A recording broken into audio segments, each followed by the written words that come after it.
Baik, Bismillahirrahmanirrahim. Assalamualaikum warahmatullahi wabarakatuh. Alhamdulillahirrabbilalamin. Wabihi nasta'in ala muridunya wa din wassalatu wassalamu ala asrafil anbiya wal mursalin. Sayyidina wa maulana Muhammadin. Allahumma salli wa sallim wa barik amma ba'du. Alhamdulillah, puji syukur kita kehadirat Allah Subhanahu wa taala yang sampai dengan pagi hari ini kita masih diberikan berbagai macam kenikmatan, dan diantaranya adalah nikmat sehat walafiat, nikmat panjang umur, dan tentunya nikmat terbesar adalah nikmat iman dan Islam. Mudah-mudahan nikmat iman Islam ini sampai kemudian kita wafat dalam keadaan husnul khatimah. Amin ya rabbal alamin.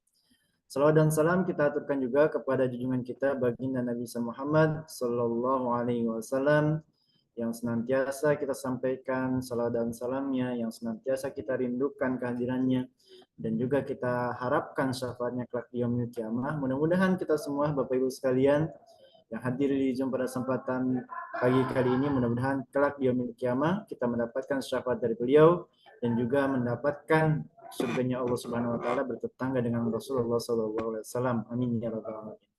Bapak Ibu rahimakumullah yang telah hadir di Zoom pada kesempatan pagi kali ini, terutama guru kita Ustadz Dwi Condoro Triyono yang kami hormati dan kami banggakan ya. Alhamdulillah pada kesempatan pagi kali ini kita sudah memasuki Alhamdulillah pada kesempatan pagi kali ini kita sudah memasuki kajian Pekan Anis Kariman Properti Syariah pekan ke-172. Masya Allah, tabarakallah ya. Alhamdulillah pada kesempatan pagi ini pula kita akan ngebahas tentang hukum multi akad. Jadi sudah memasuki tentang fikih muamalah ya. Dan insya Allah pada kesempatan pagi kali ini kita akan membahas tentang hukum multi akad. Dan tentunya bersama guru kita, pakar ekonomi Islam ya, guru para pengusaha Ustadz Dwi Condro Tiono. Dan alhamdulillah beliau sudah hadir di tengah-tengah kita ya pada kesempatan pagi kali ini. Jadi Bapak Ibu sekalian silahkan disiapkan catatannya, disiapkan catatan poin-poin pentingnya yang kemudian perlu dicatat, dan apabila ada pertanyaan kami harap pertanyaannya seputar materi ya.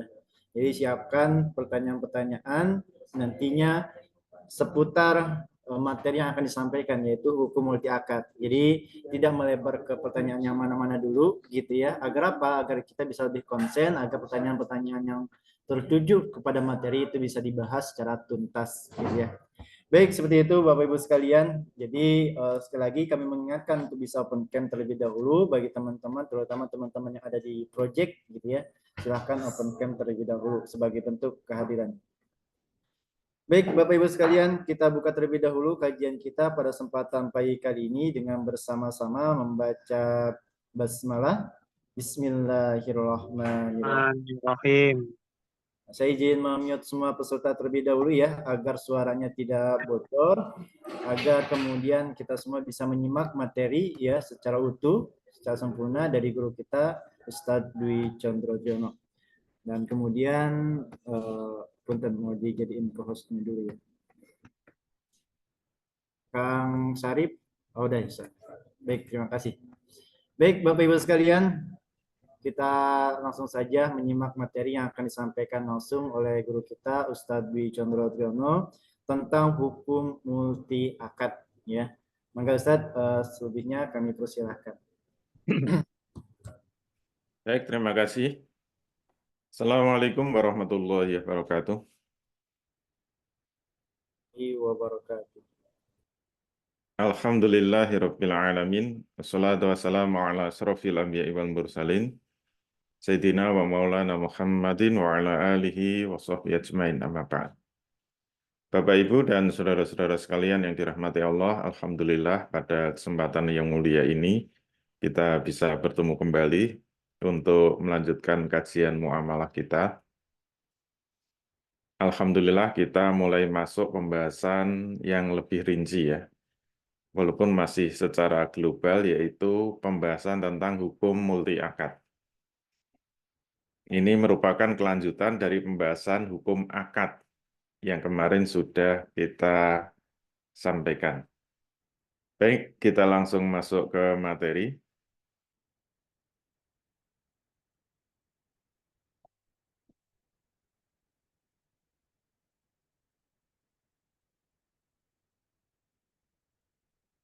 sebagai pengantar, yang disebut multi akad itu apa? Dalam bahasa Arab disebut al-uqud al-murakkabah. Al-uqud al-murakkabah. Yaitu kesepakatan dua belah pihak untuk melakukan suatu muamalah yang meliputi dua akad atau lebih.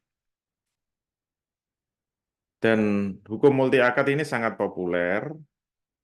Hampir semua lembaga keuangan syariah itu menerapkan hukum multi akad. Contohnya,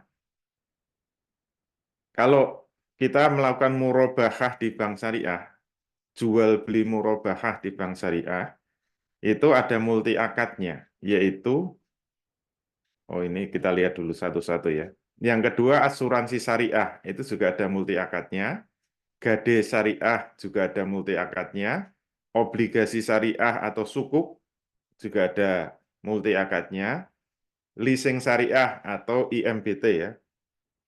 IMBT itu ijaroh muntahiyah bitamlik, itu juga ada multi akadnya. Talangan haji juga ada multi akadnya. Multi level marketing, ini juga ada multi akadnya. Kalau murabahah di bank syariah, yaitu jual beli di bank syariah, itu bank syariah menggunakan dua akad sekaligus, yaitu akad salam atau akad pemesanan digabung dengan kesepakatan untuk jual beli kredit. Jadi kalau membeli rumah di bank syariah, itu karena bank syariah belum punya rumah, harus pesan dulu ke bank syariah, tapi langsung diikat. Kalau bank syariah sudah membeli rumahnya, harus dibeli oleh nasabahnya dengan cicilan atau kredit. Berarti menggabungkan salam dengan jual beli. Kalau asuransi, malah triple akad ya. Asuransi syariah itu menggabungkan akad hibah. Jadi kalau premi yang dibayarkan di asuransi syariah itu langsung dibagi tiga.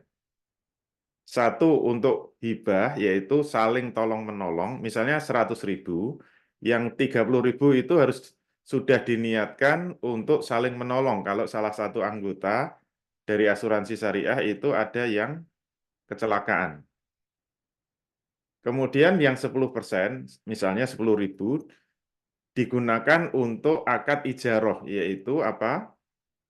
Yaitu untuk asuransi syariahnya dalam mengelola asuransinya.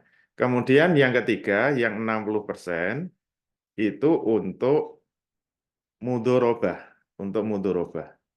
yaitu nanti uangnya akan dikelola, kalau nanti tidak kena musibah, dikembalikan semua yang 60% plus bagi hasil. Karena asuransi syariah ingin menghilangkan bunganya. Kalau gade syariah itu ada dua akad, yaitu akad utang piutang digabung dengan ijaroh. Gade itu kan jaminan. Kalau utang 10 juta, jaminannya laptop, seharga 10 juta misalnya, itu kan harus dipegang, laptopnya dipegang oleh Pegadaian Syariah. Nah, karena laptop harus disimpan di Pegadaian Syariah memberikan cas, yaitu membayar jasa penitipan. Berarti ini menggabungkan utang dengan ijaroh, yaitu jasa penitipan. Kalau sukuk malah 4 ya. Sukuk itu paling banyak obligasi syariah. Jadi kalau kita membeli sukuk, yang pertama itu dianggap investasi mudorobah. Jadi seperti sirkah mudorobah, pihak pembeli sukuk itu sohibul mal atau pemodal, pengelola sukuk itu adalah dia sebagai pengelolanya yang menerbitkan sukuk. Tapi sebenarnya dia bukan pengelola langsung. Makanya harus ada akad perwakilan.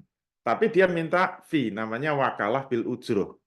Yang hakikatnya itu ijarah. Jadi dia minta fee dari sukuk yang dibayarkan. Terus uang yang dibayarkan dari berbagai pembeli sukuk itu oleh pengelola sukuk akan dimusarokahkan dengan kontraktor misalnya untuk membangun jalan tol misalnya atau membangun hotel. Nah, misalnya membangun hotel dengan akad musyarakah.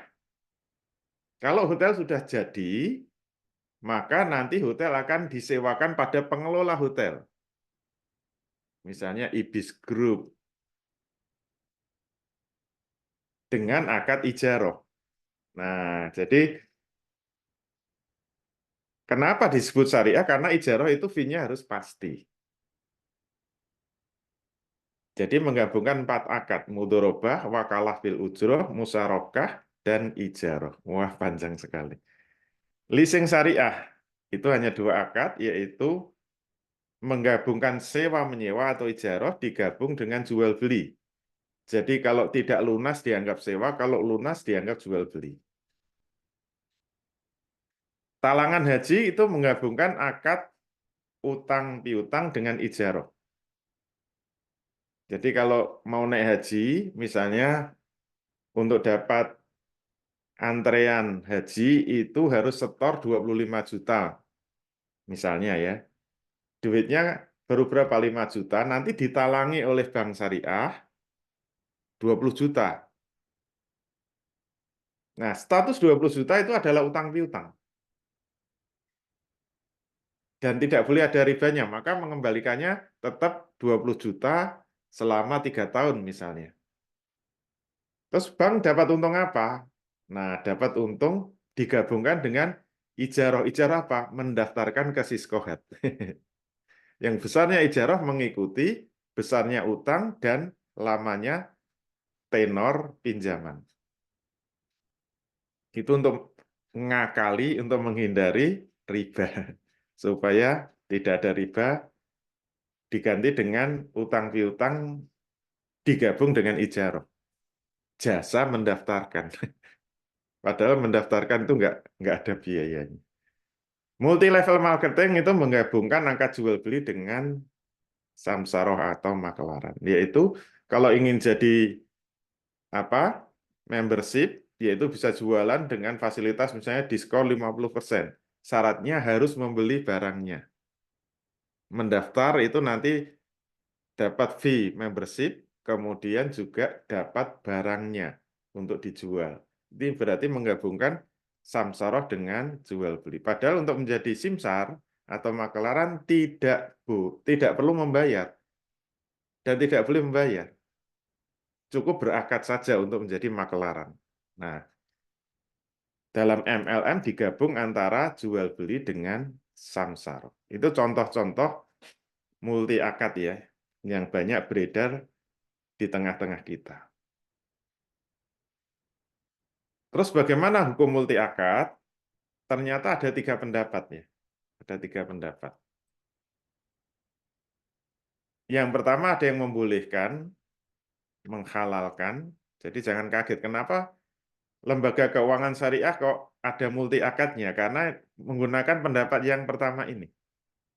Yang kedua ada yang membolehkan tapi sebagian. Ini kaulnya Ibnu Taimiyah tapi kaul kodim ya, pendapat lama. Ternyata setelah beliau mau meninggal sebenarnya sudah mengarang kitab yang baru, kaul jadidnya itu dia tetap mengikuti pendapat yang haram semuanya. Haram semuanya secara mutlak ya. Baik, kita lihat hujahnya ya, hujahnya atau argumentasinya. Kenapa? Ini yang dianggap oleh MUI juga ya. Karena lembaga keuangan syariah itu kan landasannya DSN MUI. Kenapa membolehkan multi akad? Pakai dalil yaitu kaidah fikih.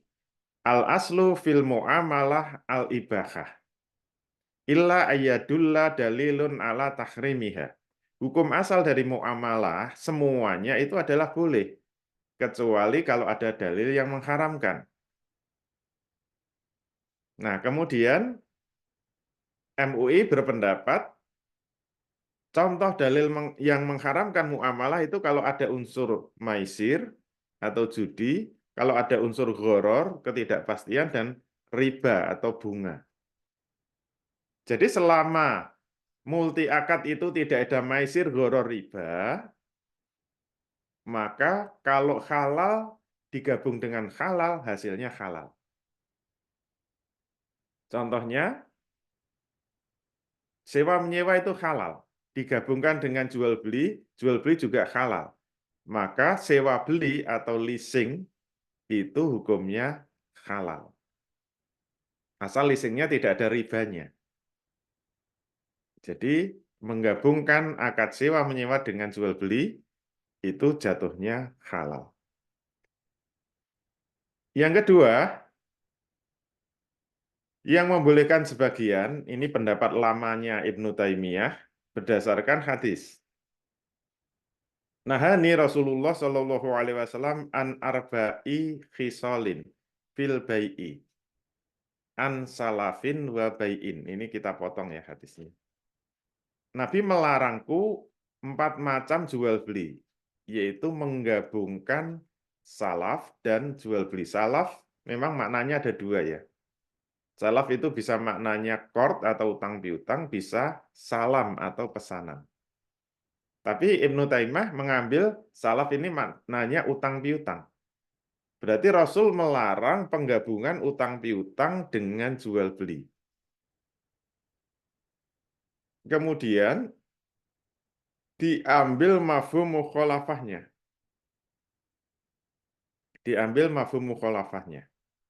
Mafhum mukhalafah itu pemahaman yang sebaliknya. Karena Nabi mengatakan tidak boleh menggabungkan utang piutang dengan jual beli. Nah, kemarin kita sudah tahu utang piutang itu akad tabaru'ah, tolong menolong. Jual beli itu akad tijariyah atau bisnis. Kalau Rasul melarang utang piutang dengan jual beli, diambil pemahaman sebaliknya. Berarti kalau akadnya itu akad bisnis digabung dengan bisnis itu boleh. Yang tidak boleh tolong menolong digabung dengan bisnis. Jadi kalau tabaru'ah digabung dengan bisnis tidak boleh, maka kalau akad bisnis digabung dengan bisnis atau tijariyah digabung tijariyah hukumnya boleh. Contohnya sewa menyewa itu akad tijariyah, jual beli itu akad tijariyah atau akad bisnis. Maka kalau digabung seperti leasing menjadi sewa beli hukumnya boleh. Nah, gitu. Yang nggak boleh menggabungkan tolong menolong dengan jual beli. Contoh yang tidak boleh menggabungkan tabaru'ah dengan tijariyah yaitu GoFood ya. GoFood itu menggabungkan utang piutang dengan ijaroh. Karena driver GoFood harus ngutangi dulu. Nanti kalau barang sudah diserahkan, maka customer atau konsumen itu membayar 2, yaitu utang, yang kedua membayar jasa pengiriman. Nah, itu contoh yang tidak boleh menurut Ibnu Taimiyah. Karena menggabungkan tolong-menolong dengan jual beli. Ijaroh, gitu ya. Yang pendapat ketiga itu yang mengharamkan semuanya. Nah, Rasulullah Shallallahu Alaihi Wasallam an safqataini fi safqatin wahidatin, ini dalilnya. Nabi Shallallahu Alaihi Wasallam telah melarang 2 akad di dalam 1 akad. Kenapa ini berlaku semuanya? Karena ada kaidah dalilul am yabqa ala umumihi malam yarid dalilul takhsisi. Nah, safqataini fi safqatin wahidatin itu dalil yang umum. Berlaku untuk semua penggabungan 2 akad menjadi 1 akad. Selama tidak ada dalil khusus yang mengecualikan, maka berlaku secara mutlak. Sewa menyewa halal digabung jual beli yang halal menjadi sewa beli jatuhnya haram. Walaupun halal ketemu halal. Nah, ini 3 pendapat tentang multi akad. Terus kalau ada perbedaan pendapat, maka kita wajib melakukan tarjih. Tarjih itu memilih pendapat yang paling kuat. Karena ada kaidah al-amalu birrajih wajibun wal amalu bil marjuh mumtaniun. Mengamalkan pendapat yang kuat hukumnya wajib, dan mengamalkan pendapat yang lemah hukumnya tertolak. Nanti kita tunjukkan kaidahnya. Kita lihat pendapat yang pertama. Ini mohon maaf ya, kita harus mengkritisi MUI. Tadi MUI mengatakan bahwa multi akad boleh karena menggunakan dalil al-aslu fil muamalat al-ibahah. Illa ayadulla dalilun ala tahrimiha, kecuali kalau ada dalil yang mengharamkan. Jadi hukum asal semua muamalah itu boleh selama tidak ada dalil yang mengharamkan. Nah, penggunaan dalil ini atau kaidah fikih ini sebenarnya tidak tepat untuk muamalah. Kenapa? Karena ini sebenarnya turunan dari kaidah fikih untuk benda. Nah, aslinya kaidah ini adalah al-aslu fil asya al-ibahah malam yarid dalilu tahrimi. Hukum asal dari benda itu adalah boleh. Asya itu segala sesuatu. Benda termasuk warna, itu asya. Hukum asalnya boleh selama tidak ada dalil yang mengharamkan. Nah, ini kalau untuk benda cocok. Kalau benda itu memang hukumnya cuma dua, halal dan haram. Boleh sama haram. Tapi kalau muamalah itu perbuatan, bukan benda. Maka kaidah muamalah harusnya pakai kaidah perbuatan. Al aslu fil af'al ataqayyudu bi hukmi syar'i. Asal dari semua perbuatan itu terikat dengan hukum syariat yang 5. Wajib, sunnah, mubah, makruh, haram. Jadi kalau muamalah pakai kaidah ini tidak cocok, karena muamalah itu ada yang wajib, muamalah ada yang sunnah, muamalah ada yang mubah, muamalah ada yang makruh, muamalah ada yang haram. Contoh muamalah yang wajib itu memberi nafkah. Memberi nafkah itu wajib hukumnya. Kalau suami nggak memberi nafkah pada istrinya dosa. Bayar zakat itu wajib. Ada yang sunnah, sodakoh misalnya. Sodakoh itu sunnah. Ada yang mubah, misalnya hadiah atau hibah itu mubah. Jual beli itu mubah. Sewa menyewa itu mubah. Sirkah itu mubah. Tapi ada yang makruh, misalnya idho'atul mal ya, membeli barang tapi tidak dipakai, diterlantarkan. Itu hukumnya makruh. Dan ada yang haram. Muamalah yang haram misalnya ya maisir, gharar, riba tadi. Sedangkan benda itu hanya dua. Benda itu nggak ada benda wajib, benda sunnah, benda makruh nggak ada. Benda itu cuma dua, halal sama haram. Makanya kalau ketemu semua benda itu nggak usah tanya hukumnya, langsung mubah, langsung boleh. Yang harus kita pegang, kita hafalkan cuma yang mengharamkan saja. Benda yang haram itu cuma sedikit. Itu yang harus kita hafal. Misalnya daging babi. Nah, daging babi haram. Lahmul khinzir ya. Kemudian bangkai, maitah. Maitah itu bangkai. Haram. Khomer itu minuman, haram. Kemudian adam. Dam itu darah. Darah itu haram. Terus binatang yang disembelih tanpa menyebut asma Allah, haram. Kalau dari hadis, binatang yang hidup dua alam, haram. Binatang yang berkuku tajam dan bertaring, haram. Binatang yang menjijikkan, haram. Nah, cuma itu aja. Berarti semua benda apa saja halal. Itu cocok berdasarkan ayat Al-Baqarah 29. Wallazi khalaqalakum ma fil ardi jami'an. Dialah Allah yang telah menjadikan semua yang ada di bumi ini untuk kamu semuanya, boleh ambil. Nah, dari ayat ini kemudian ditarik kaidah al-aslu fil asya al-ibahah. Malam yarid dalilut tahrimi. Itu cocok. Oleh karena itu, ayat ini sebenarnya hanya berkaitan dengan masalah benda, bukan perbuatan manusia. Kemudian alasan kedua, hukum perbuatan itu berbeda dengan hukum benda. Nah, muamalah itu perbuatan, bukan benda. Contohnya apa? Kalau ada firman Allah, Al-Baqarah 275, wa akhallallahu al-bai'a wa harrama riba. Allah telah menghalalkan jual beli dan mengharamkan riba. Jual beli itu halal. Itu perbuatan. Oke, jual beli itu perbuatan. Nah, jual beli yang halal itu bisa dengan benda yang halal, bisa dengan benda yang haram. Contohnya, kalau kita jual beli beras, hukumnya halal. Halal ya, halal. Tapi kalau jual beli babi, hukumnya haram. Itu maknanya apa? Muamalah dengan benda itu beda. Termasuk misalnya ya, utang piutang ya, riba ya. Riba itu bisa pada benda yang halal, bisa pada benda yang haram.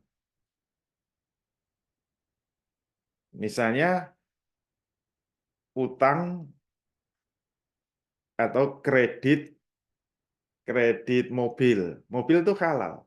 Dikredit juga halal. Tapi kredit daging babi misalnya, itu tetap haram. Gitu ya.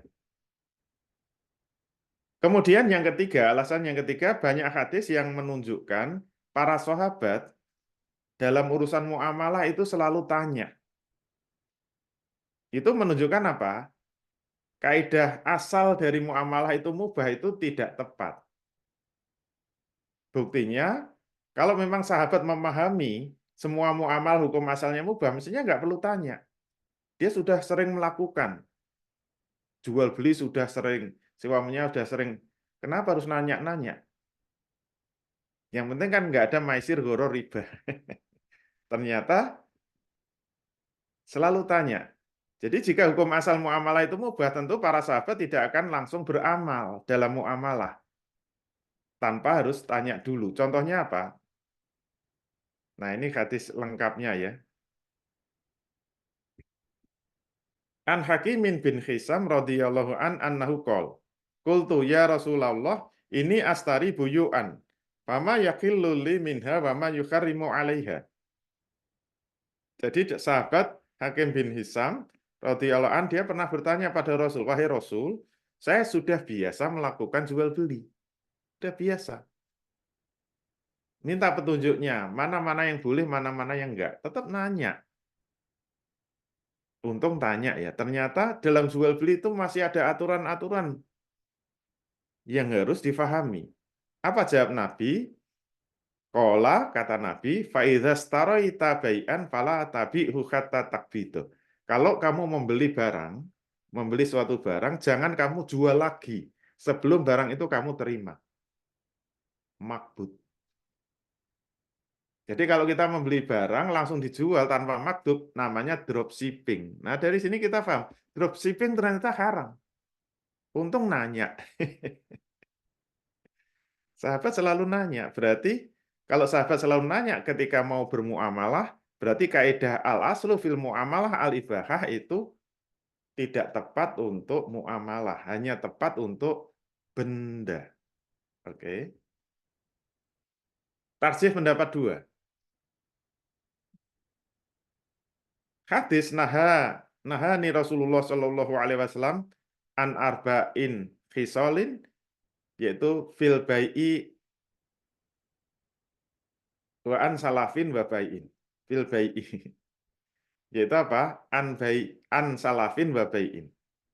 Rasul melarang utang piutang digabung dengan jual beli.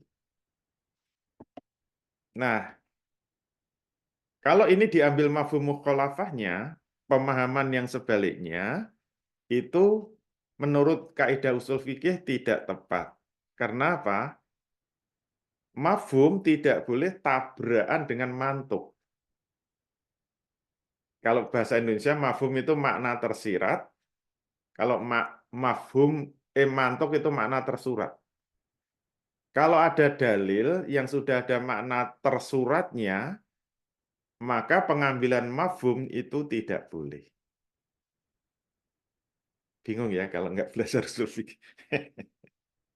Sudah ngikut aja lah. Contohnya apa? Jadi sudah ada dalil yang bisa difahami makna letterlocknya ya, makna tersuratnya. Yaitu apa? Nah, Rasulullah Shallallahu Alaihi Wasallam an safqataini fi safqatin wahidatin. Rasul melarang dua akad dalam satu akad. Ini bersifat umum. Safqataini dan safqatin itu adalah lafadz umum. Nah, ini kalau dalam kaidah usul fikih, safqataini dan safqatin itu isim nakiroh. Kaidahnya an-nakirati fi siyakin nafi au nahi au sarti tufidul am. Jadi kalau ada isim nakiroh, wah isim nakiroh itu apa? Jadi dalam bahasa Arab itu seperti bahasa Inggris. Jadi ada kata benda yang definite dan indefinite. Kalau belajar bahasa Inggris ya. Misalnya kalau ada table, meja, itu nakiroh berarti. Indefinite. Tapi kalau the table itu definite. Kalau bahasa Arab tidak ditambahin the, tapi ditambahi alif lam. Misalnya sofkotun, kalau supaya definite atau makrifat kalau bahasa Inggris ditambahi alif lam. As-sofkotu. Nanti tanwinnya hilang. Nah itu namanya isim makrifat. Tapi kalau tidak ada alif lamnya, kemudian belakangnya ada tanwin, itu berarti isim nakiroh. Jadi kalau kita menemukan dalil dalam bentuk isim nakiroh, tapi diawali dengan nahi atau nafi atau syarat ya, itu jatuhnya umum. Ini kalimat nahinya mana? Naha Rasulullah Shallallahu Alaihi Wasallam an safqataini fi safqatin wahidatin. Berarti safqataini itu isim nakiroh, safqatin juga nakiroh, di depannya ada nahi. Berarti jatuhnya semua penggabungan dua akad dalam satu akad itu secara umum haram. Nah, pengambilan mafhum mukhalafah yang dilakukan Ibnu Taimiyah yaitu kalau yang dilarang itu akad tijariyah atau tolong-menolong akad tabaruah, tolong-menolong digabung akad bisnis atau tijariyah itu dilarang Rasul, mafhum yang sebaliknya yaitu tijariyah digabung tijariyah itu boleh, pengambilan mafhum ini batal menurut ilmu usul fikih karena bertentangan dengan mantuk ya, bertentangan dengan lafadz yang mantuk. Oke. Sehingga berlaku kaidah dalilul am yabqa ala umumihi malam yarid dalilul taksisi. Dalil yang umum tetap harus dipertahankan keumumannya selama tidak ada dalil yang mentaksisnya. Padahal tidak ada dalil khusus yang mengecualikan. Maka multi akad hukumnya haram secara menyeluruh. Mafhum mukhalafah tidak berlaku. Kemudian ditambah ada nas lain yang menunjukkan ada multi akad tijariyah digabung tijariyah. Nyatanya tetap diharamkan Rasul. Yaitu apa? Nah Rasulullah Shallallahu Alaihi Wasallam an bai'ataini fil bai'ah. Rasul melarang dua jual beli di dalam satu jual beli. Nah, itu kan dua tijariyah. Digabung satu tijariyah tetap nggak boleh. Berarti mafhum mukhalafah yang diambil Ibnu Taimiyah itu gugur. Karena ada dalil yang menunjukkan tijariyah, digabung tijariyah tetap nggak boleh. Berarti ini berlaku secara umum. Walaupun pendapat Ibnu Taimiyah yang baru sebelum meninggal Akhirnya mengikuti pendapat yang rojih ya. Pendapat yang kuat yaitu apa? Multi akad haram secara umum ya. Maka kaidahnya tadi apa? Kalau ada ikhtilafiyah dalam pendapat, harus dipilih yang rojih, yang kuat. Al-amalu bir rojih wajibun, wal amalu bil marjuh mumtaniun. Mengamalkan pendapat yang kuat, hukumnya wajib. Sedangkan mengamalkan pendapat yang lemah, tertolak. Jadi karena sekarang sudah belajar, sudah ngaji lewat iskariman, tahu bahwa yang rojih, yang kuat itu semua multi akad itu haram, maka tidak boleh kembali pendapat yang ringan, yang lemah tidak boleh. Mungkin kita tanya, kenapa MUI kok malah mengambil pendapat yang lemah? Karena tidak mau mengamalkan kaidah ini. Jadi MUI itu ada kaidah at-taisirul manhaji ya. At-taisirul manhaji itu metode atau manhaj mengambil pendapat yang paling ringan, yang memudahkan.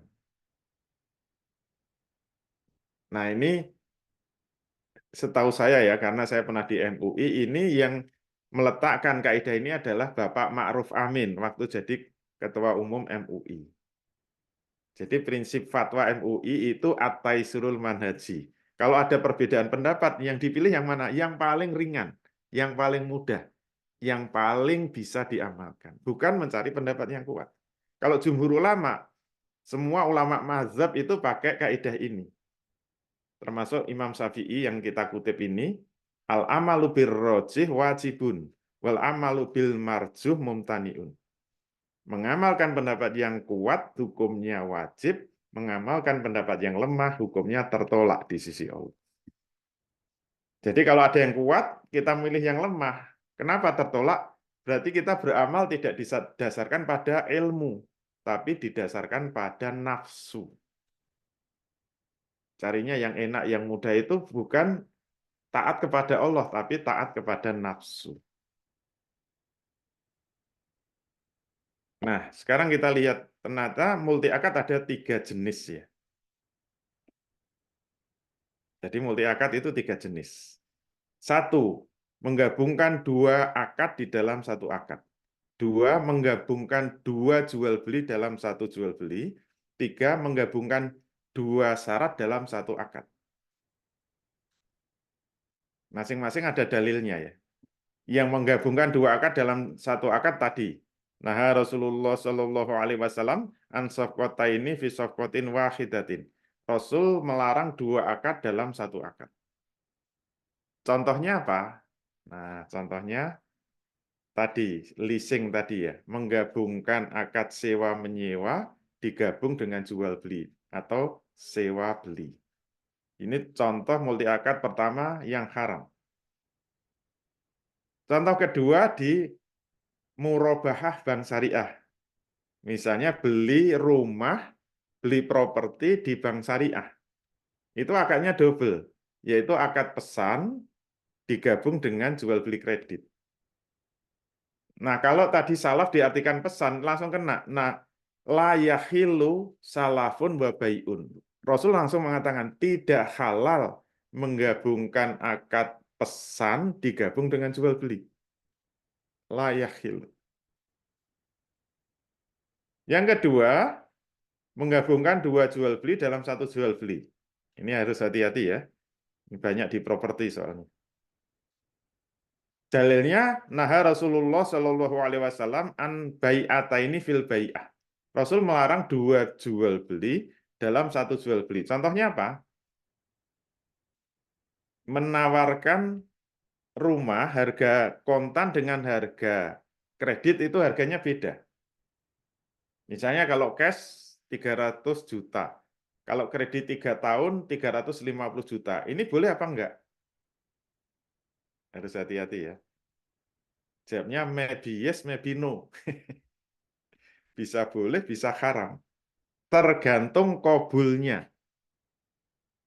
Jadi kalau masih dalam penawaran tuh boleh.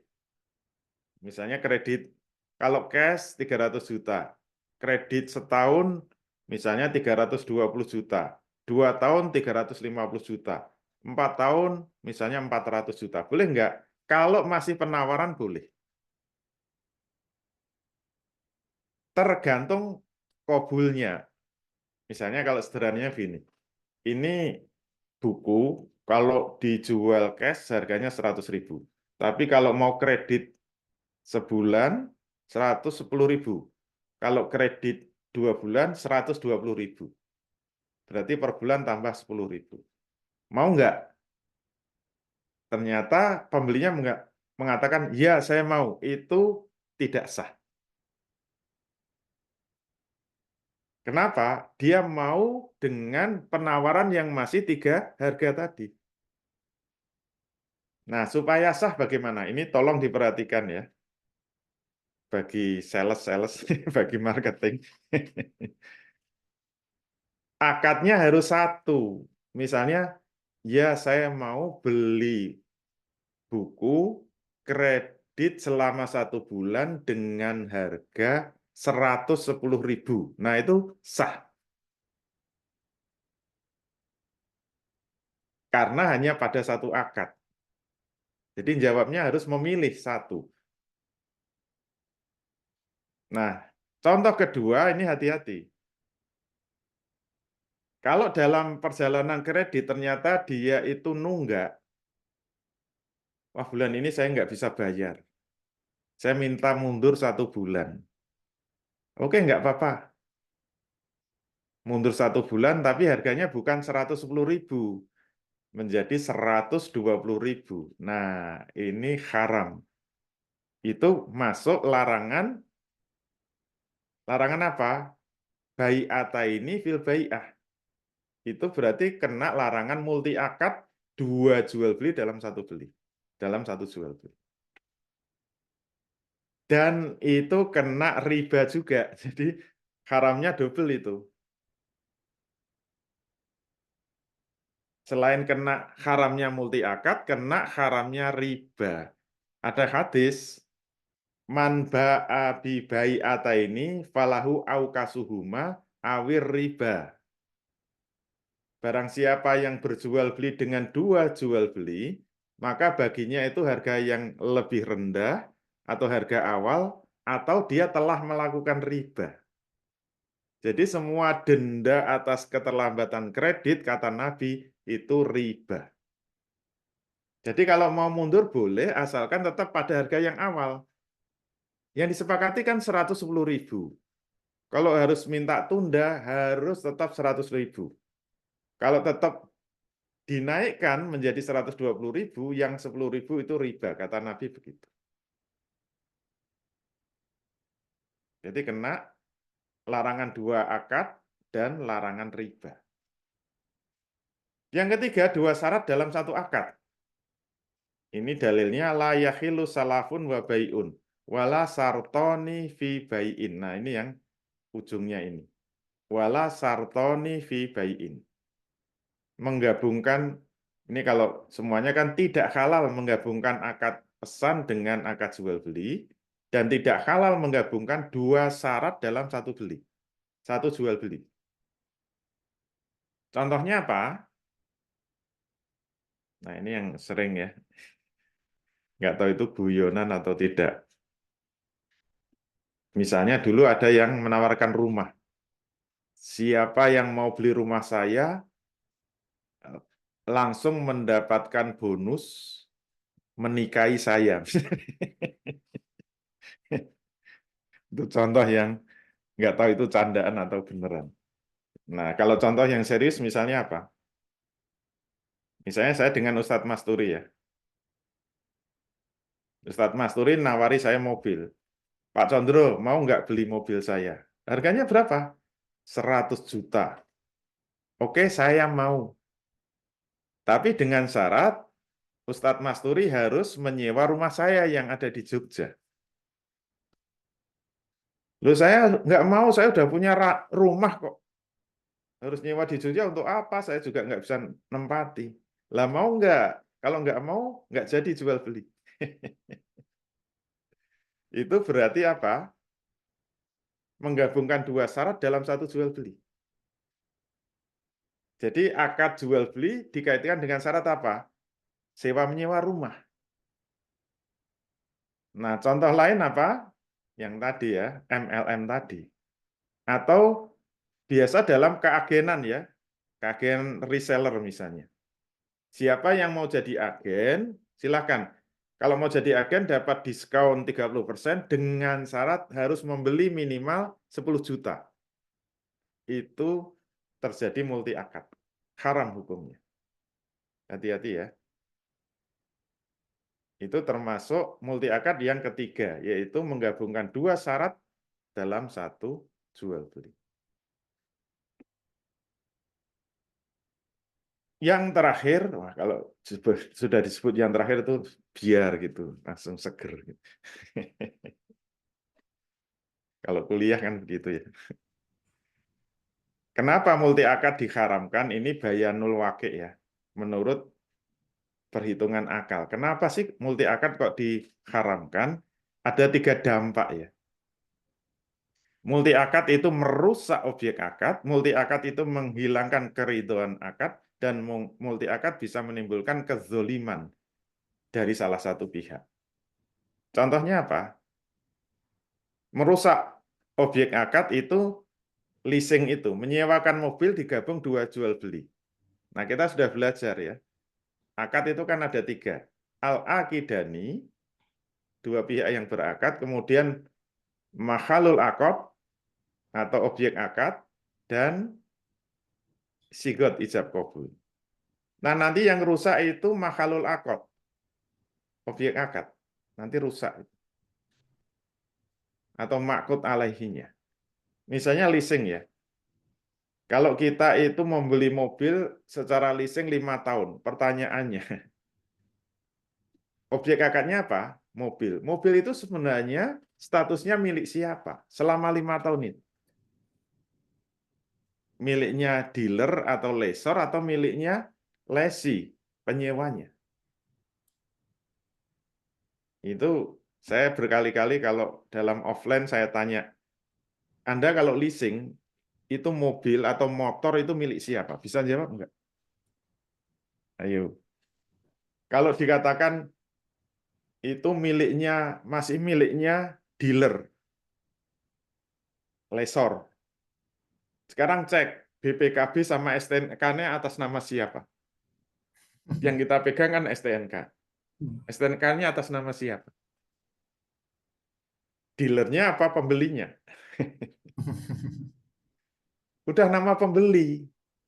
Berarti milik pembeli, oke? Betul?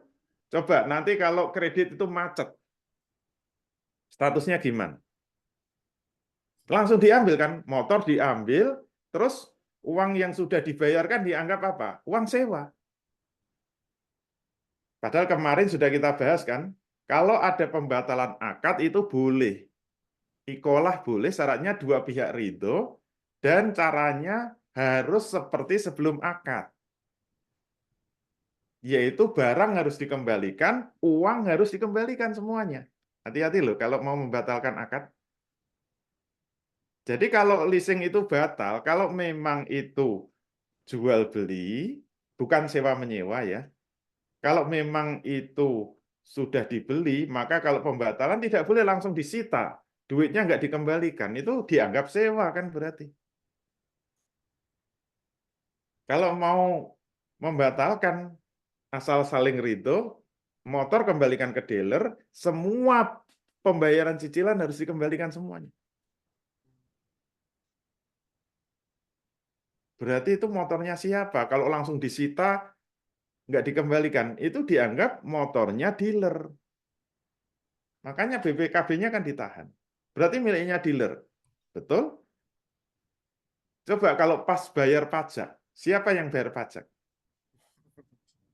Dealer apa pembelinya? Pembelinya kan. Katanya nyewa. Pernah nyewa mobil? Misalnya kita nyewa mobil. Pak, saya mau sewa Innova. Berapa Pak sehari? 350.000 sehari tanpa sopir. Ya, saya mau nyewa sehari saja ya. Oke. bayar 350.000. Tapi mohon maaf, ini hari ini jatuh tempo bayar pajak. Tolong ya, pajaknya dibayar 4 juta aja. Kira-kira yang nyewa mau nggak? Mesti marah kan? Saya ini penyewa, saya bukan pemilik mobil. Kok suruh bayar pajak 4 juta itu punya otak apa enggak sampean? Marah-marah kan? Tapi faktanya, yang pegang motor itu kan selalu bayar pajak terus. Katanya milik dealer. Kok yang bayar pajak itu yang menyewa? Nggak jelas. Objek akadnya nggak jelas. Rusak namanya objek akad. Setiap penggabungan dua akad itu objek akad jadi rusak. Walaupun halal ketemu halal. Dulu saya pernah ngisi online kayak gini, ada yang ngeyel. Kebetulan ibu-ibu ngeyel. Saya tetap percayanya sama MUI. Kalau MUI boleh ya boleh. Bapak itu apa sih? MUI itu kumpulan ulama, kumpulan kiai, kumpulan profesor, doktor.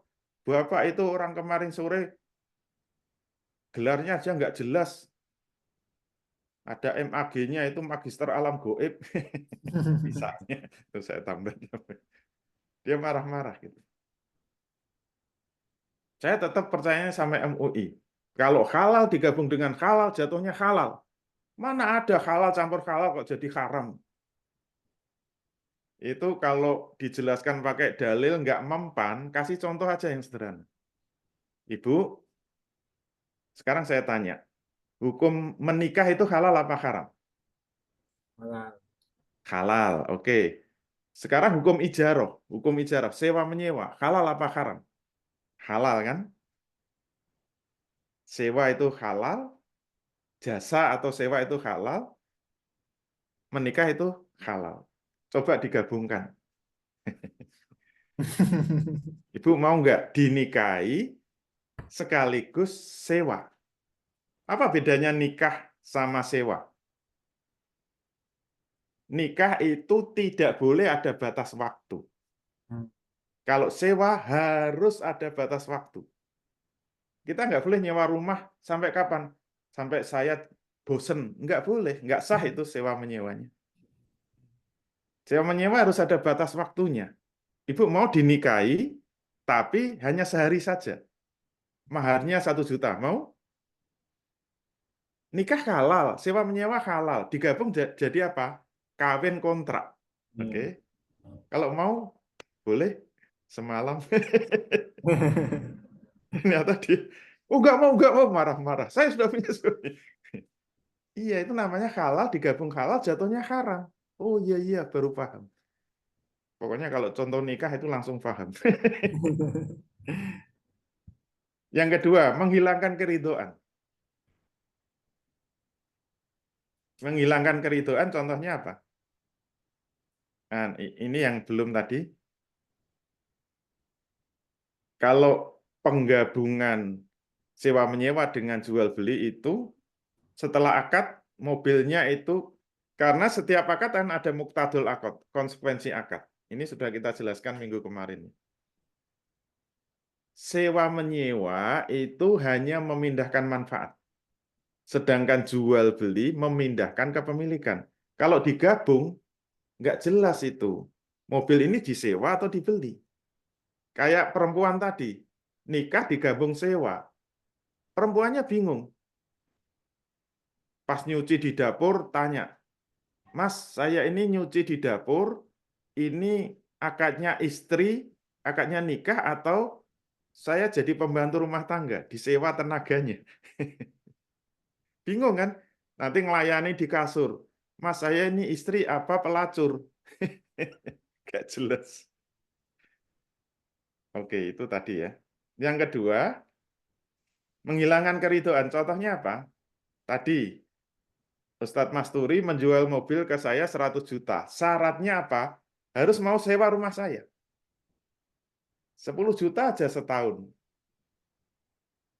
Sehingga saya bayarnya cuma 90 juta. Yang 10 juta untuk sewa rumah. Saya yakin. Insya Allah Ustadz Masturi tidak ridho.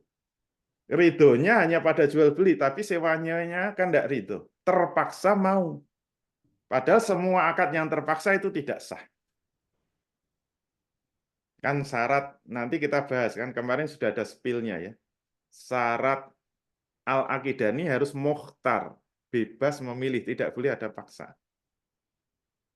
Jadi kalau jual beli digabungkan dengan harus nyewa rumah, pasti jual belinya ridho, tapi sewa rumahnya tidak ridho. Padahal setiap akad yang tidak ridho itu tidak sah.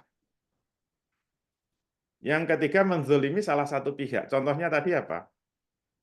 Menjadi reseller, dapat diskon 30%, syaratnya harus membeli. Minimal 100 botol. Itu zolim sebenarnya. Orang itu jadi makelar, itu pengennya jualan. Coba kalau di Iskariman ada banyak makelar. Syaratnya apa? Boleh jadi makelar. Nanti dapat 10% dari harga rumah. Syaratnya apa? Harus beli rumah dulu. Mau nggak? Kalau ada yang mau itu luar biasa. Luar biasa zolimnya. Nah, kalau barangnya cuma jualan apa? Jualan sabun, jualan parfum itu nggak kerasa. Tapi satu rumah saja. Ada yang mau kira-kira jadi makelar? Itu 10% loh. 10% kalau 500 juta itu 50 juta itu. Mau fee-nya 50 juta. Syaratnya apa? Syaratnya beli rumah dulu. Gendeng pas sampean. Itu pengembang edan itu. Pasti marah-marah. Karena terzolimi. Jadi resellernya akan terzolimi. Makelarnya akan terzolimi. Karena niatnya jadi makelar, bukan mau beli produk. Selesai. Nah. Assalamualaikum warahmatullahi wabarakatuh. Waalaikumsalam warahmatullahi wabarakatuh. Wah, luar biasa ya. Saya mencatat hampir 2 lembar ini catatan yang singkat, tapi juga setelah disingkat-singkat juga tetap banyak ya catatannya. Baik, jazakallah khair Ustaz atas materi yang disampaikan pada kesempatan pagi kali ini. Sudah masuk juga banyak pertanyaan di kolom chat ya, baik itu pribadi ya terutama. Bapak Ibu sekalian yang dirahmati Allah Subhanahu wa taala, kita akan memasuki sesi tanya jawab ya. Sekali lagi kami mengingatkan bahwa sesi tanya jawab ini harus kemudian sejalan dengan materi yang disampaikan. Jadi kalau ngomongin tentang multi akad ya disampaikan tentang apa yang disampaikan oleh guru kita ya tadi ya tentang multi akad. Kalau ada yang kemudian masih belum paham dan sebagainya itu bisa ditanyakan kembali. Jadi tidak melebar ke hal-hal yang lain terlebih dahulu ya agar kita sedikit demi sedikit mulai paham ya, terutama tentang materi pada kesempatan pagi kali ini tentang hukum multi akad. Baik, sebagai pembuka pertanyaan dari saya, Ustaz, izin bertanya. Jadi hukum multi akad ya ada 7 poin ya yang kemudian yang terkena multi akad. Pertama murabahah di bank syariah, asuransi syariah, gadai syariah, obligasi atau sukuk gitu ya, leasing, talangan haji dan MLM, multi level marketing. Nah, pertanyaan terkait murabahah dulu Ustaz. Terkait murabahah di bank syariah tadi hampir sama berarti ya murabahah dengan leasing yaitu penggabungan dua akad menjadi satu akad yaitu akad salam dengan akad jual beli kredit. Nah, kalau misalkan kita sudah terlanjur nih Ustaz mengambil KPR syariah istilahnya gitu ya atau murabahah di bank syariah. Itu solusinya seperti apa Ustaz kira-kira? Apakah kemudian akadnya menjadi batil kemudian kita harus mengulangi kembali atau udah pertengahan jalan nih?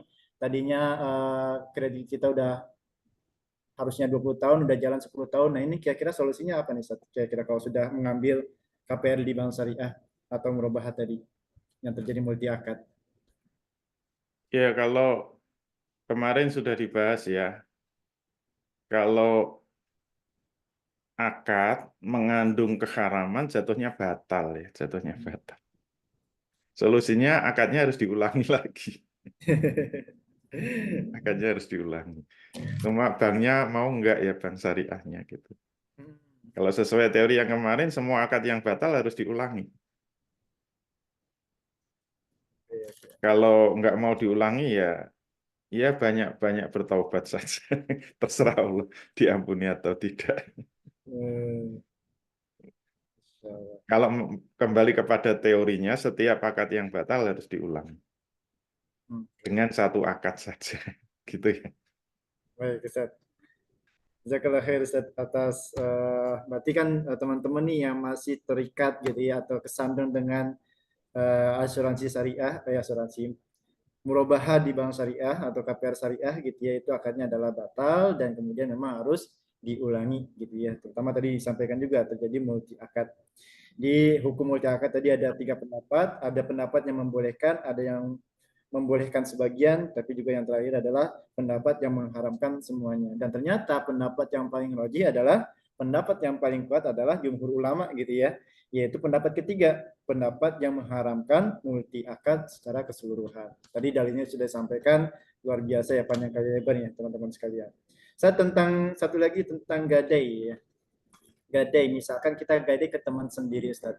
Misalkan saya lagi butuh uang, kemudian saya menggadaikan motor saya ke Zahid misalkan gitu ya. Nah, apakah kemudian barang yang saya gadaikan tersebut boleh dipakai oleh Zahid? Terus kemudian walaupun saya ridho nih, udah nggak apa-apa pakai aja. Apakah barang tersebut boleh dipakai oleh yang memberikan gadai atau bagaimana saat ketentuannya? Kalau memang kita pengen sesuai syariah, gadai ke teman sendiri. Iya, nanti bab gadai dibahas secara khusus ya, secara rinci. Tetapi intinya, spillnya ya, nanti gadai itu tergantung pada akad utang piutangnya. Kalau akadnya itu adalah dain, nanti dain utang piutang dibagi 3. Ada dain muawadoh, ada dain itselaf, ada dain qard. Ini karena belum masuk ya pokoknya dipahami gitu aja. Kalau dain muawadoh itu utang karena jual beli. Misalnya jual beli kredit. Contohnya saya membeli sepeda motor secara kredit. Terus penjualnya mau asalkan ada jaminan. Jaminan kan harus dari barang lain. Tidak boleh jaminan itu dari barang yang dikreditkan. Tidak boleh, itu tidak sah nanti jual belinya. Misalnya barang lainnya itu laptop. Ini sepeda motor second harganya 10 juta, minta jaminan laptop. Laptopnya diserahkan. Terus Zahid yang memberikan kredit motor itu ngomong, ini laptop daripada nganggur saya pakai, boleh nggak? Boleh. Nah, itu minta izin. Hukumnya bagaimana? Hukumnya boleh. Asal minta izin. Jadi memanfaatkan barang yang digadaikan itu boleh. Tetapi kalau utangnya utang qard atau dain qard, hukumnya haram. Itu termasuk riba. Contohnya misalnya utang 10 juta. Uang ya, 10 juta. Minta jaminan laptop. Laptopnya diserahkan, kemudian Zahid ngomong, boleh nggak laptop saya pakai? Oh boleh, silahkan. Itu haram. Hukumnya riba sama dengan. Cuma memanfaatkan laptop itu riba. Nggak percaya, jangan kemana-mana. Tetap bersama kami, insya Allah nanti sampai materinya. Masya Allah, siap, siap. Nanti kita akan bahas secara detail tentang gadai itu sendiri ya. Ustaz Jazakallah khair. Nah, ini ada pertanyaan yang menarik juga dari anonim ya. Assalamualaikum Ustaz Mas Turi. Ada yang mau bertanya boleh Ustaz? Ya, sebentar. Saya baca di kolom chat dulu ya. Nanti saya sudah baca. Nanti kita akan kasih kesempatan buat teman-teman yang di aula yang mau bertanya. Saat ada pertanyaan di kolom chat, kalau konsumen nyicil di tengah jalan nih, kita udah sepakat dengan harga cicilan katakanlah 300 juta Ustaz. Kemudian dengan jangka waktu 1 tahun misalkan gitu ya.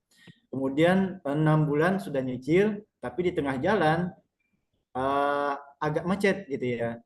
Terus diberikan penawaran kalau lunas cepat akan dapat udah jalan nih cicilannya gitu ya. Tapi diberikan di pertengahan jalan ini penawaran kalau bisa lunas cepat akan dapat diskon atau potongan.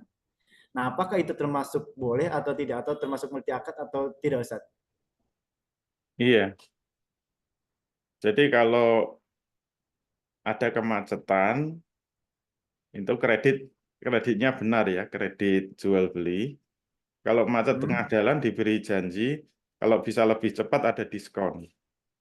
Iya. Itu ada ikhtilaf ya, ada ikhtilaf dari kalangan ulama. Kalau janji itu ada pada awal akad, Jadi tertuang dalam akad. Nanti kalau bisa melunasi lebih cepat ada diskon. Semua ulama sepakat itu haram hukumnya. Karena itu termasuk riba nasiah, ya, termasuk riba. Kalau disepakati di awal. Tapi kalau tidak disepakati di awal, tahu-tahu macet, terus kalau mau bayar lebih cepat akan dapat diskon, itu sebagian membolehkan, sebagian tetap mengharamkan. Nah, Oh. mana yang lebih kuat? Dua-duanya kuat. Jadi silahkan mengambil. Kalau saya berpendapat boleh ya, boleh. Asal tidak dijanjikan di awal. Kalau kemudian dikasih diskon karena mempercepat itu boleh. Saya mengambil pendapat yang membolehkan. Gitu ya, Allah. Oke, siap. Jazakallah khair, Ustaz. Berarti yang penting satu hal tadi ya, tidak dijanjikan di awal. Tapi kalau udah Ya. pertengahan jalan kemudian macet, ya tidak ada janjian di awal, tapi kemudian dikasih diskon dan itu diperbolehkan. Siap, jazakallah khair, Ustaz. Dari Aula Cikarang tadi ada yang mau bertanya secara langsung, silahkan untuk bisa open cam atau kemudian open mic-nya juga silahkan. Mangga. Ya, Bismillahirrahmanirrahim. Assalamualaikum warahmatullahi wabarakatuh. Waalaikumsalam warahmatullahi wabarakatuh. Ingin bertanya kepada Ustadz Dwi Condro. Namanya siapa nih? Bentar. Kenapa? Namanya, sebutkan Oh, nama. perkenalkan Ustadz, saya Eko Supriyadi dari Aula Cikarang ya. Ingin bertanya tentang yang lagi cukup viral saat ini Ustadz, yaitu afiliator. Nah ini kan afiliator Shopee ya, atau Shopee Affiliate ini kan cukup banyak juga pelakunya, peminatnya. Nah saya pun termasuk yang pernah sebagai pelaku ya. Tapi beberapa hari ini saya stop dulu karena ada nasihat yang masuk kepada saya terkait akadnya.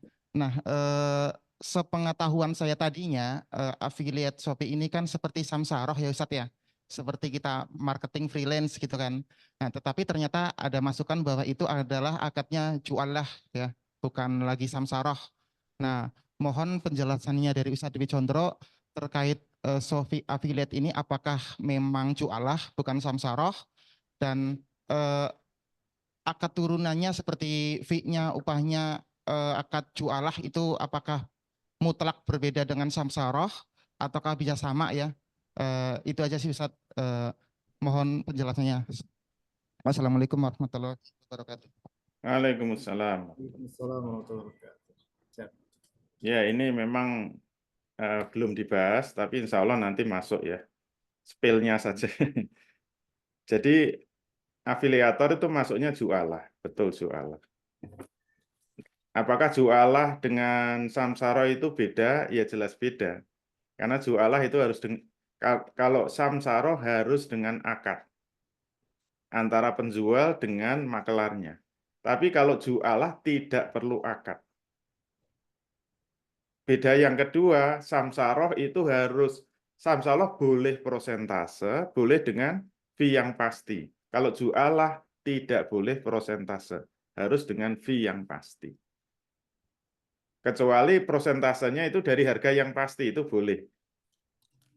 Contoh jualah itu siapa saja, jualah itu sayembara ya.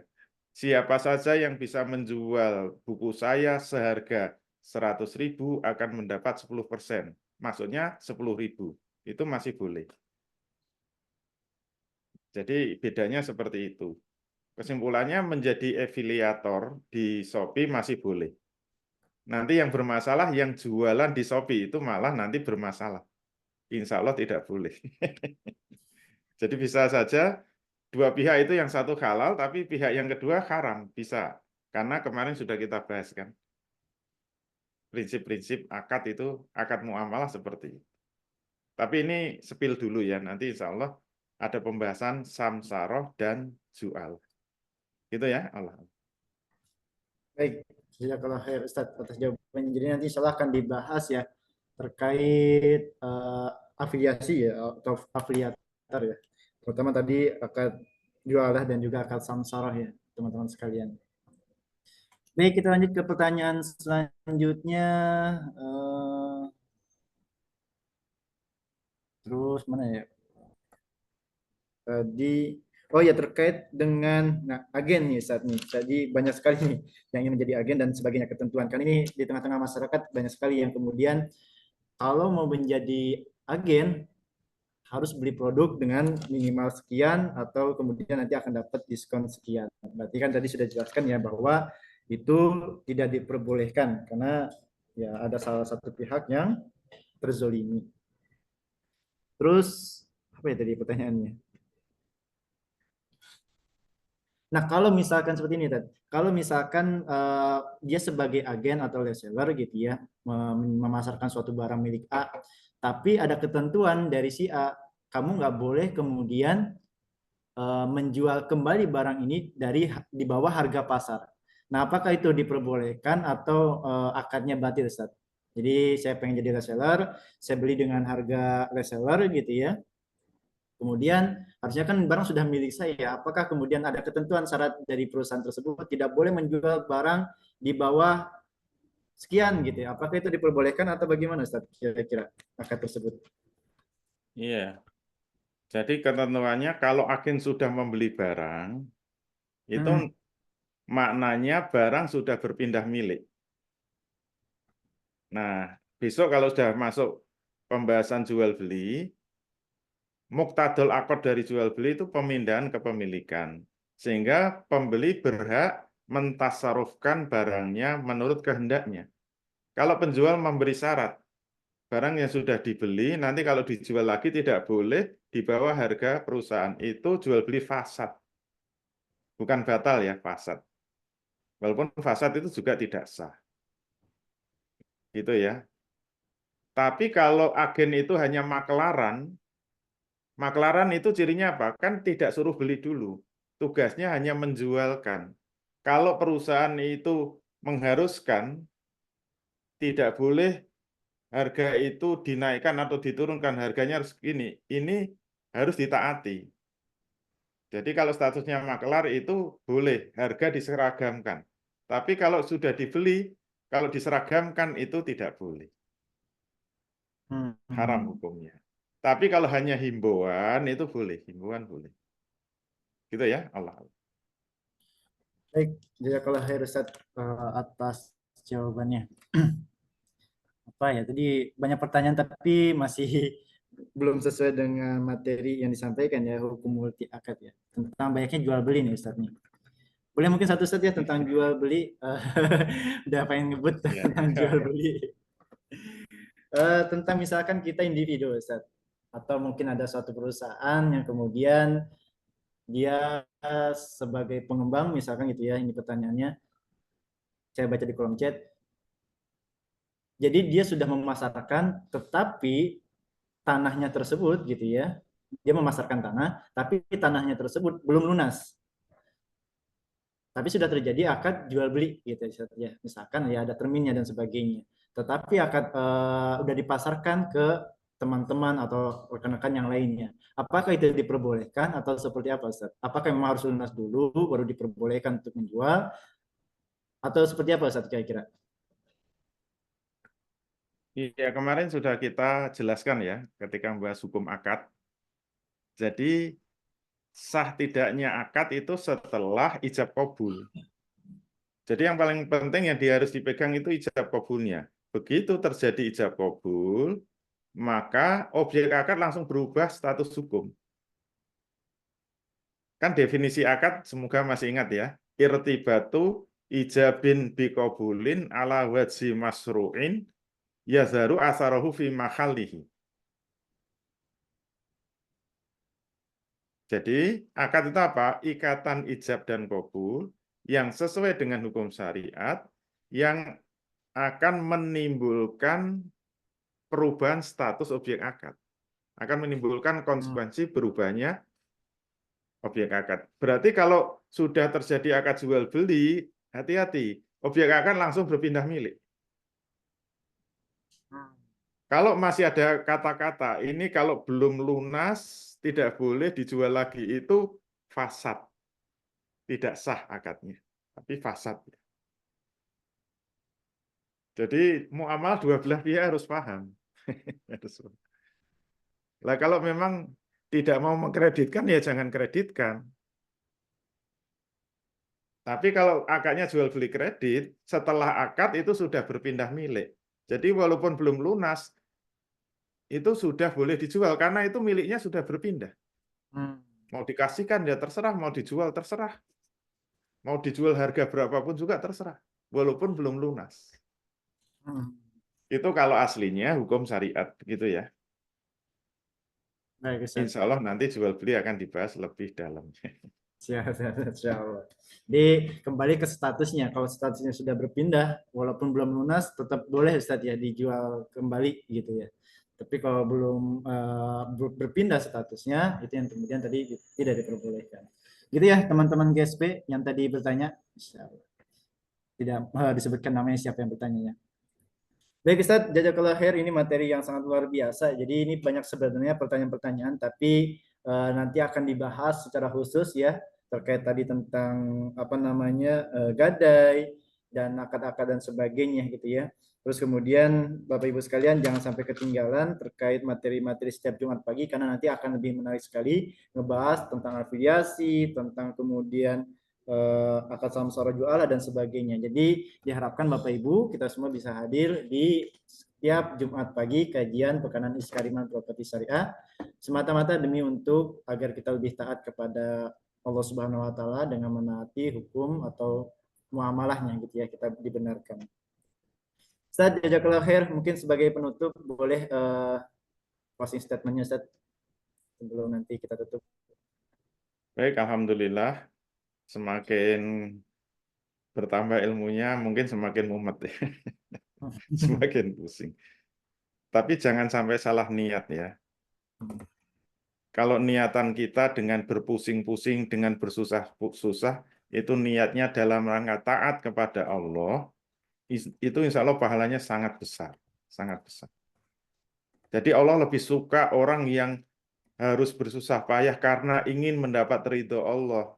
Karena ingin taat pada Allah, itu Allah jauh lebih suka daripada orang yang menjalankan syariat itu karena pertimbangan manfaat mudarat. Itu malah nggak ada pahalanya. Itu nanti kalau sulit sendiri dia akan mengeluh. Wah, syariat malah susah, syariat malah bikin usaha saya jadi bangkrut. Itu Allah murka ya. Seakan-akan syariat membangkrutkan dia. Allah tidak menilai hasil ya. Yang dinilai Allah itu adalah perjuangan dia untuk taat kepada Allah. Itulah yang akan dihargai sangat tinggi oleh Allah. Kalau bisnis kita sudah diridhoi Allah, nanti insya Allah rezeki itu akan datang dari arah yang tidak disangka-sangka. Kalau Allah sudah ridho. Jadi kesulitan-kesulitan kita di dalam menekuni hukum syariat ini harus diniatkan karena ingin taat kepada Allah, karena ingin mendapatkan ridho Allah. Semoga bisnis kita barokah. Assalamualaikum warahmatullahi wabarakatuh. Waalaikumsalam warahmatullahi wabarakatuh. Baik, jazakallah khair Ustaz atas materi yang disampaikan pada kesempatan pagi kali ini, luar biasa tentang hukum multi akad ya. Ini tadi disimpulkan kembali bahwa ada yang membolehkan sebagian, tapi juga yang lebih kuat atau lebih rajih adalah pendapat yang mengharamkan multi akad itu sendiri. Dalilnya sudah dijelaskan. Jadi semata-mata disampaikan kembali tadi oleh guru kita untuk taat kita kepada Allah Subhanahu wa taala. Jadi Bapak Ibu sekalian, mudah-mudahan ini menjadi ilmu yang bermanfaat buat kita semua dan mudah-mudahan menjadi pahala investasi untuk guru kita yang senantiasa memberikan ilmu kepada kita semuanya agar semakin taat kita kepada Allah Subhanahu wa taala. Amin ya rabbal alamin. Dan tidak lupa juga kita doakan juga guru kita Ustadz Dwi Condro agar senantiasa Allah berikan kesehatan selalu ya, agar bisa memberikan ilmu kepada kita semua di setiap Jumat pagi di kajian Pekanan Iskariman.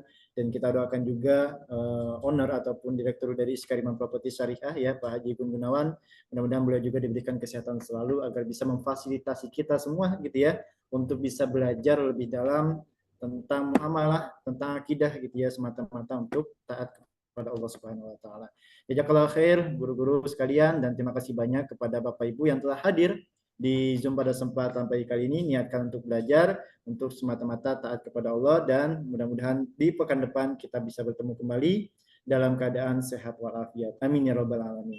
Jika ada pertanyaan yang kemudian belum sempat terjawab atau belum dibahas, insya Allah nanti suatu saat akan ada dibahas ya baik itu tentang jual beli, baik itu tentang gadai, tentang afiliasi dan sebagainya gitu ya. Kalau ada pertanyaan seputar itu yang lebih detail lagi yang belum terjawab, insya Allah nanti akan terjawab di pertemuan-pertemuan yang akan datang dengan pembahasan yang lebih rinci lagi.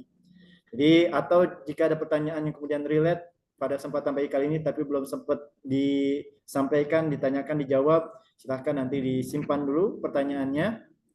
Kemudian nanti bisa ditanyakan di pekan yang akan datang. Dan sebelum saya tutup dengan salam, ini ada informasi dari teman-teman, dari ini ya, tim manajemen Iskariman Properti Syariah bahwa insya Allah pada kesempatan pagi kali ini untuk rekan-rekan karyawan Iskariman Properti Syariah, ini ada agenda IFC ya, Iskariman Future Leader ya, setelah kajian, setelah saya tutup kajian ini. Jadi acaranya di aula sebagaimana yang telah diinformasikan di grup keluarga ya. Jadi Bapak Ibu sekalian, teman-teman sekalian, karyawan Iskariman ini berlaku ya, baik itu di cabang maupun di pusat berlaku. Boleh nanti yang di cabang bisa via Zoom, yang di pusat nanti via offline di aula. Jadi silakan diikuti setelah kajian ini. Baik, jazakallah khair. Apabila ada hal yang masih kurang kami memohon maaf. Insya Allah kita ketemu kembali di pekan yang akan datang. Kita tutup kajian kita pada kesempatan pagi kali ini dengan bersama-sama membaca hamdalah dan doa penutup majelis. Alhamdulillahirabbil alamin, subhanakallahumma wabihamdika asyhadu an la ilaha illa anta astaghfiruka wa atubu ilaik. Jazakallahu khair Ustaz Dwi Chandradiono dan teman-teman sekalian. Assalamualaikum warahmatullahi wabarakatuh. Waalaikumsalam. Waalaikumsalam warahmatullahi wabarakatuh. Syukran Ustaz.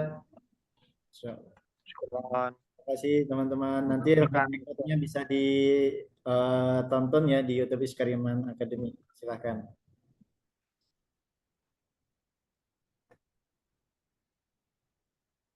Assalamualaikum.